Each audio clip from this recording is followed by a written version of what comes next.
Said Didu?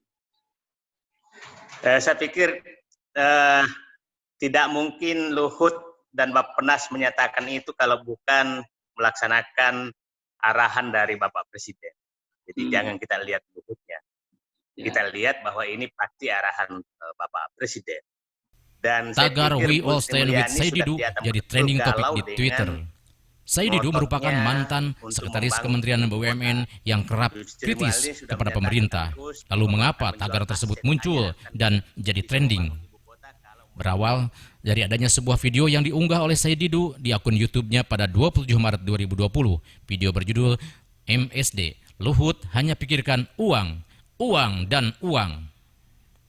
Dalam video tersebut menyinggung mengenai penanganan virus corona di Indonesia. Said Didu menyoroti soal isu persiapan pemindahan ibu kota negara IKN baru yang masih terus berjalan di tengah wabah corona.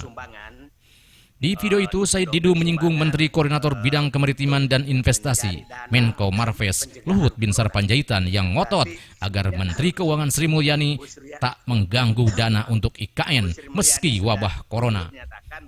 Kenapa itu dilakukan? Karena ada pihak yang ngotot untuk agar anggarannya tidak dipotong.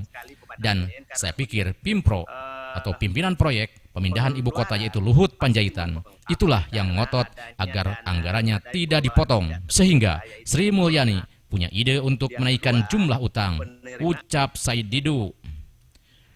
Hal itu kemudian direspon oleh pihak Menko Marves melalui juru bicara Luhut, Jody Mahardi. Ia mengatakan pernyataan itu tak berdasar. Saya ingin tegaskan bahwa tudingan yang disampaikan oleh saudara Said Didu mengenai dana pembangunan IKN tersebut tidak berdasar dan tidak dapat dipertanggungjawabkan kebenarannya.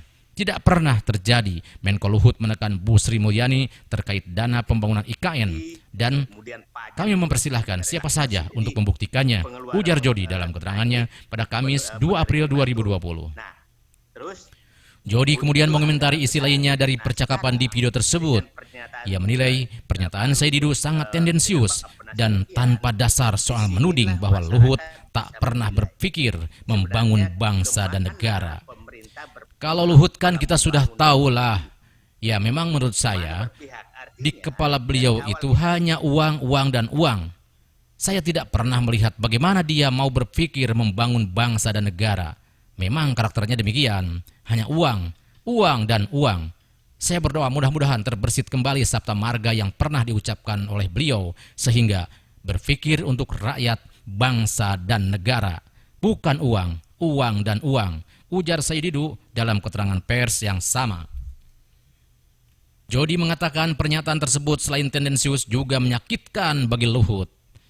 Terlebih, saudara Said Didu ini membawa-bawa sabta marga yang sangat dijunjung tinggi Menko Luhut hingga kini sebagai seorang purnawirawan jenderal. Tudingan tersebut sungguh menyedihkan dan sangat kami sayangkan bisa sampai keluar dari seorang terdidik seperti saudara Said Didu, kata dia.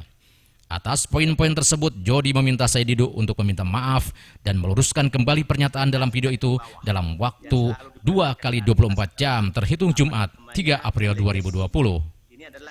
Bila dalam 2x24 jam tidak meminta maaf, maka kami akan menempuh jalur hukum sesuai perundang-undangan yang berlaku, ujar Jody. Jody menilai pendapat Said Didu dapat dikategorikan sebagai penghinaan, kesengajaan, juga menyinggung kehormatan seseorang. Secara keseluruhan, seseorang dapat dikenakan pasal hate speech, pasal 317 KUHP dan 318 KUHP dan juga dapat dikenakan pasal 45A ayat 2 Undang-Undang Nomor 19 Tahun 2016 terkait ITE jika menyebarkan ujaran kebencian, yaitu bisa memprovokasi, menghasut, serta penyebaran berita dan kabar bohong melalui media sosial, pungkasnya.